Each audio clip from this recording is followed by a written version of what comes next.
Dah beli salak ke tengah pekan, jangan lupa ke Pajak Senen. Kalau dah buka channel Abah Sopwan, jangan lupa subscribe, like, and comment. Sangat betul. Assalamualaikum warahmatullahi wabarakatuh, sahabat Abah Sopwan dimanapun berada. Salam petir, ceder, ceder, ceder. Baik teman, para sahabat P-Network dimanapun berada yang saat ini sedang menonton video ini ya.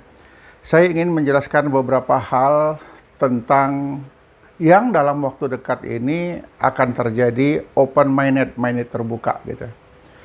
Jadi pada saat menjelang mainnet terbuka ya, ini kerja Kortim dan Pioner ini berbeda ya. Masing-masing mempunyai tugas dan tanggung jawab khusus.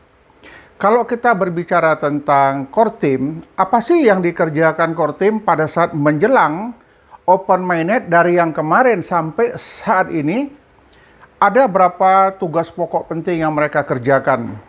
Yang pertama, sama-sama kita ketahui ya, kemarin itu Kortim, Nicholas Kolkalis, ada merekrut seorang anak muda yang ahli dalam bidang komputer, ahli dalam bidang strategi ini, itu ada tim barunya di Kortim. Jadi Kortim tuh banyak jumlahnya udah sekarang.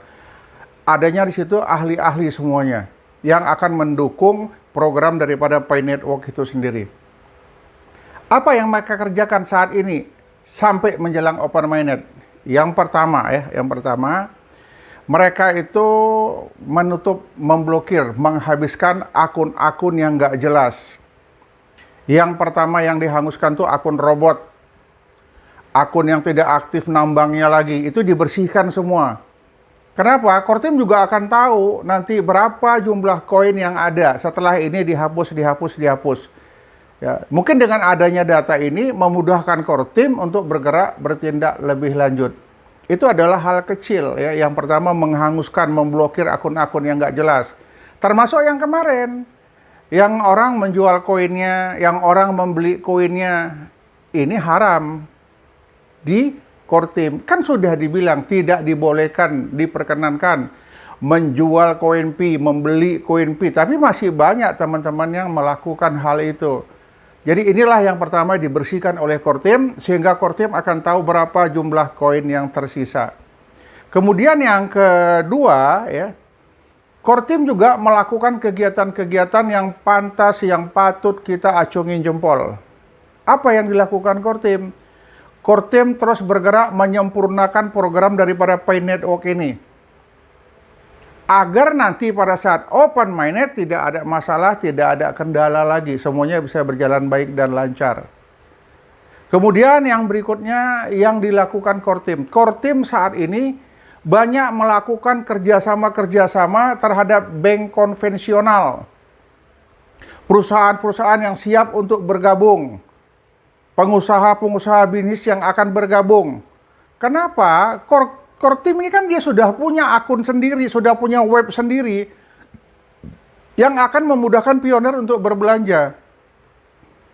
Jadi dengan ramainya pemberitaan tentang mainnet terbuka, tentang P-Network yang ke depan semakin lama semakin booming, semakin banyak dibicarakan orang, tadinya di kalangan bawah sekarang sudah meningkat di kalangan pemerintah bahkan negara membicarakan tentang P-Network ini, secara otomatis Kortim juga akan mengurusi pelaku-pelaku bisnis ini.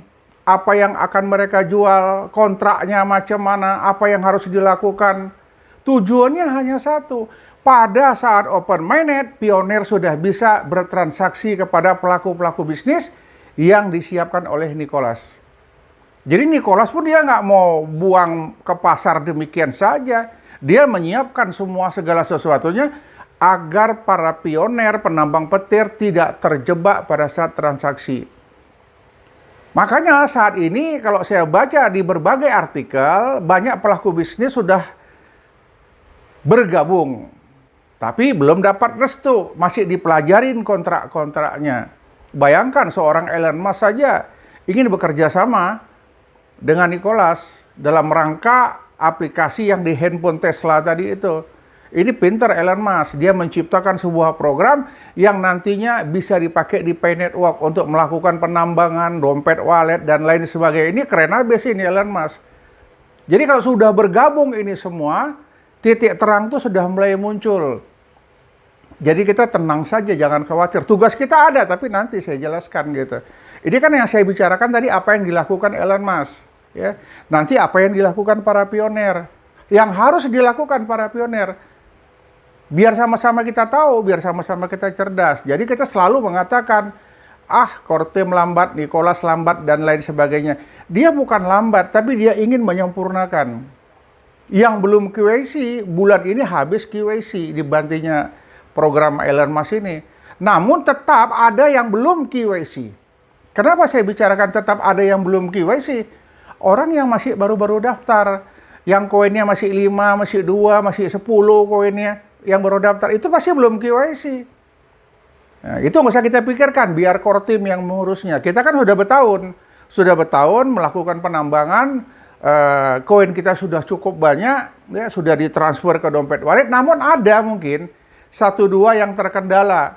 Sudah KYC tapi belum terdaftar, belum sih dalam peninjauan, belum transaksi ke dompet wallet koinnya. Bersabar. Ini masih penyempurnaan. Biarkan core team serius khusus menangani hal itu. Yang kita inginkan satu, segera open mainnet, adanya harga konsensus, kemudian yang ketiga, sudah tersedia pasar tempat kita barter, berbelanja, memanfaatkan koin Pi kita agar bisa kita manfaatkan koin Pi itu untuk masa depan kita. Jadi tenang saja, kita tetap bersabar saja, biarkan core team menyelesaikan tugasnya. Coba bayangkan, saat ini open mainnet, tapi belum ada perusahaan yang siap bekerja sama dengan Pay Network. Ini gagal proyeknya, nggak ada cerita, pasti proyeknya gagal. Jadi saat ini, sudah banyak perusahaan-perusahaan yang mau bergabung, dan mereka juga harus bergabung. Kalau Elon Musk, gitu dia. Pemikiran bisnisnya luar biasa. Dia pelajari program daripada Pay Network ini, dia dapat, kemudian dia transfer ke HP Tesla-nya tadi, agar semua program Pay Network bisa masuk ke HP Tesla. Canggihnya lagi, HP-nya nggak perlu dicas, cukup pakai tenaga matahari saja. Kemudian tidak perlu bayar pulsa, karena Elon Musk memiliki satelit tersendiri. Coba bayangkan, pelaku bisnis seperti Elon Musk ini mengambil peluang. Yang kaya akan semakin kaya. Tetapi nanti di dalam keberhasilan Pay Network itu, orang-orang yang miskin akan menjadi kaya. Kenapa? Banyak orang yang bermain Pay Network ini orang-orang menengah ke bawah. Kenapa? Orang kaya nggak percaya. Itu hoax dan lain sebagainya. Tetapi orang-orang yang cerdas, orang-orang yang pintar, orang-orang yang mau bangkit dan berusaha mencoba mumpung gratis. Inilah yang akan berhasil dan inilah yang akan menjadi kaya raya. Kalau saya lihat sampai hari ini, konsensus Cina masih 314.159. Ya, amin ya Allah. Ya, ini luar biasa. Jadi banyak yang harus diselesaikan core team. Kemudian menjelang open mainnet ini, apa yang harus dilakukan pioner penambang petir? Masih ada tugas kita. Tapi banyak teman-teman kita masa bodoh. Ya, aku kan sudah KYC, saya kan sudah KYC. Kemudian koin saya sudah ditransfer ke dompet wallet.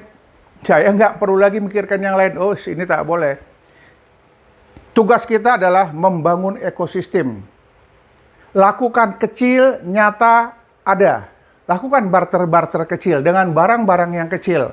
Indomie, apakah itu roti, kue, mungkin barang-barang pernak-pernik, mungkin perhiasan dan lain sebagainya, lukisan, apa saja. Yang penting terbangun ekosistem sehingga nanti core team bisa menilai, ternyata yang dilakukan daripada teman-teman komunitas daripada Pay Network, konsensusnya di 314.159. Maka terbentuklah harga ini di dunia, ya, karena dunia melakukan ini 314.159, maka core team nanti akan mengambil keputusan, Nicholas. Harganya 314.159. Kita betul-betul luar biasa happy kita. Dan memang nantinya kalau dia di open mainnet, harga Pay ini tinggi. Apakah kita cukup menunggu saja? Apakah kita cukup melakukan barter-barter kecil? Tidak, masih banyak lagi yang lain.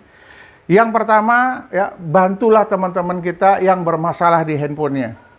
Ya, yang belum KYC, yang belum ditransfer ke dompet walletnya, atau ada kendala-kendala lain. Tolong dibantu teman-teman kita biar kita sukses bersama gitu. Kemudian tugas para pionir adalah mencari informasi sebanyak-banyaknya. Yang belum bergabung ke komunitas, segera gabung ke komunitas. Kenapa? Di komunitas banyak sumber informasi. Ya, ini perlu ya. Sementara ini yang saya lihat informasi yang betul-betul layak kita percaya adalah yang dari KPIG. Kenapa? Di KPIG itu adalah orang-orang pinter. Pada saat kemarin keluar pemberitaan OJK blokir Pay Network, langsung teman kita Haris dari KPIG langsung melacak ke akunnya OJK dan dia langsung bertanya ke situ. Pertanyaan pertama gagal, pertanyaan kedua gagal, dia serang lagi sampai pertanyaan ketiga, akhirnya terjawab. Memang ada OJK memblokir, tapi Pay Network asuransi, bukan Pay Network Nicholas Kokalis yang kita jalankan saat ini. Jadi kalau cari informasi itu harus jelas. Besar harapan saya, jelang Open Mainnet, para pionir sudah tahu di mana tempat melakukan pembelanjaan CoinP. Makanya saya bilang, terus bergerak, cari informasi, cari informasi. Kita nggak boleh diam saja. Jika belum masuk ke komunitas, segera masuk ke komunitas. Komunitas yang terbaik saat ini adalah komunitas yang di KPIG. Karena banyak memberikan informasi, banyak memberikan solusi. Ya, jadi besar harapan saya, ya ini bukan kampanye KPIG sama saya tidak seperti itu. Tapi saya membuktikan banyak informasi yang akurat di situ, maka saya sarankan teman-teman saya yang ada ke sana. Ya. Jadi kalau ada orang berbicara tentang Pay Network, menjelek-jelekkan Pay Network, itu adalah hal yang biasa. Semakin tinggi pohon, semakin kencang angin menerpa. Jadi jangan khawatir, saya yakin dan percaya kita tetap solid, kita tetap kompak dimanapun kita berada.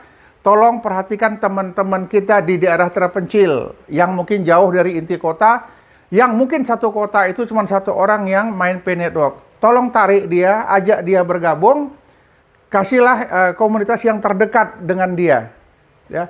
Jadi saya yakin dan percaya kalau kita sukses, kita bersama, kita kompak, kita semakin kuat. Ini mungkin yang dapat saya sampaikan. Salam petir, ceder, ceder, ceder. Assalamualaikum warahmatullahi wabarakatuh.